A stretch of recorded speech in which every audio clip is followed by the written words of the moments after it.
So when we last left Despereaux, he was pushing a red spool of thread all through the castle, trying to make his way to the dungeon so he could rescue the princess. Unfortunately, he has to go through the kitchen first, and when he gets to the kitchen, he finds Cook.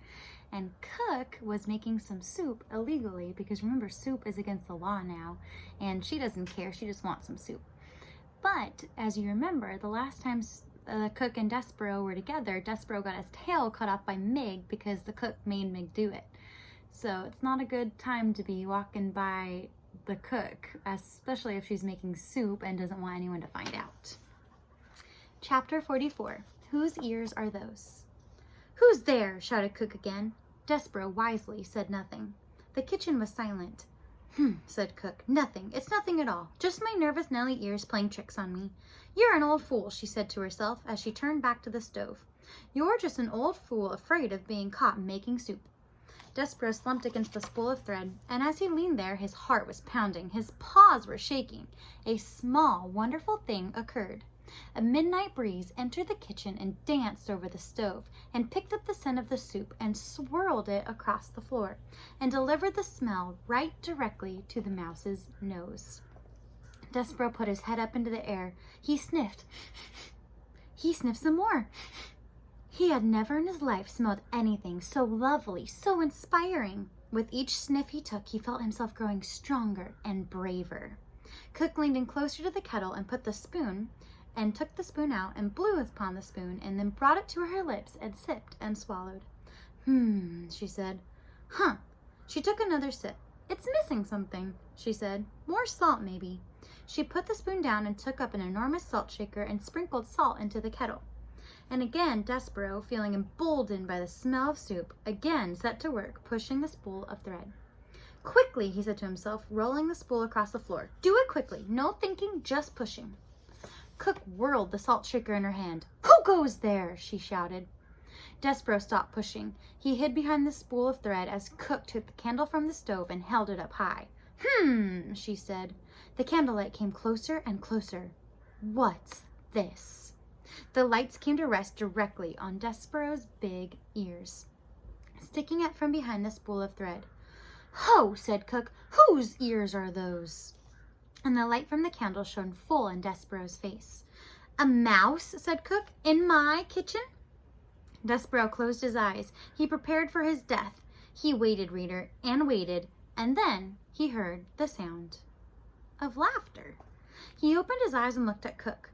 "Ho!" said Cook. "Ho-hee! For the first time in my life, I'm actually glad to see a mouse in my kitchen." "Why?" she asked. "Why am I glad?" "Ho-hee! Because a mouse is not a king's man here to punish me for making soup. That's why. Because a mouse is not a king's man here to take me to the dungeon for owning a spoon. Ho-hee, a mouse! I, Cook, am glad to see a mouse." Cook's face was red and her stomach was shaking. "Ho-hee!" she said again. "And not just any mouse. A mouse with a needle tied around its waist, with no tail.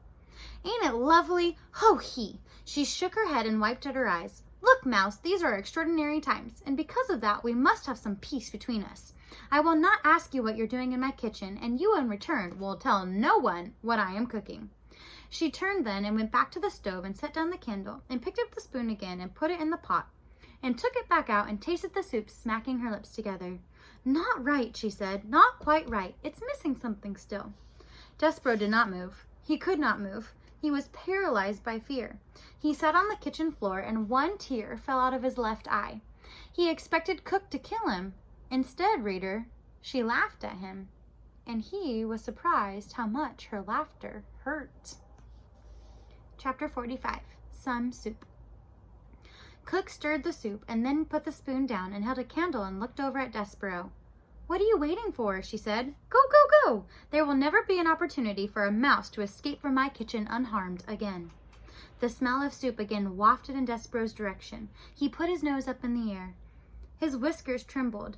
"Yes," said Cook, "that is soup you're smelling. The princess, not that you would know or care, is missing. Bless her God-hearted self. And times are terrible. And when times are terrible, soup is the answer. Don't it smell like the answer?" "Yes," said Despereaux. He nodded.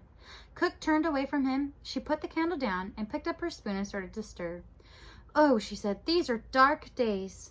She shook her head. And I'm kidding myself. There ain't no point in making soup unless there's others to eat it. Soup needs another mouth to taste it, another heart to be warmed by it.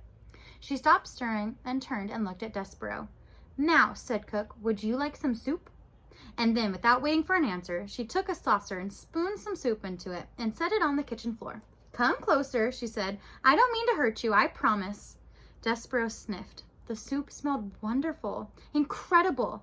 Keeping one eye on Cook, he stepped out from behind the spool of thread and crept closer. Go on, said Cook. Taste it. Despereaux stepped onto the saucer.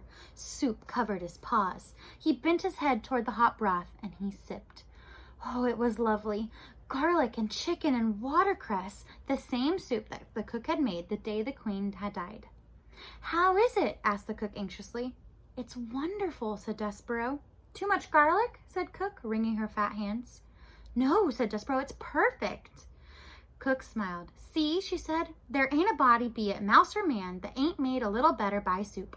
Despereaux bent his head and sipped again. Cook stood over him and smiled, saying, It don't need a thing, then. Is that what you're saying? My soup is just right? Despereaux nodded. He drank the soup in big, noisy gulps, and when he stepped out of the saucer, his paws were damp and his whiskers were dripping and his stomach was full. Cook said to him, Not done already, are you? Surely you ain't done. You must want some more. I can't, said Despereaux. I don't have time. I'm on my way to the dungeon to save the princess.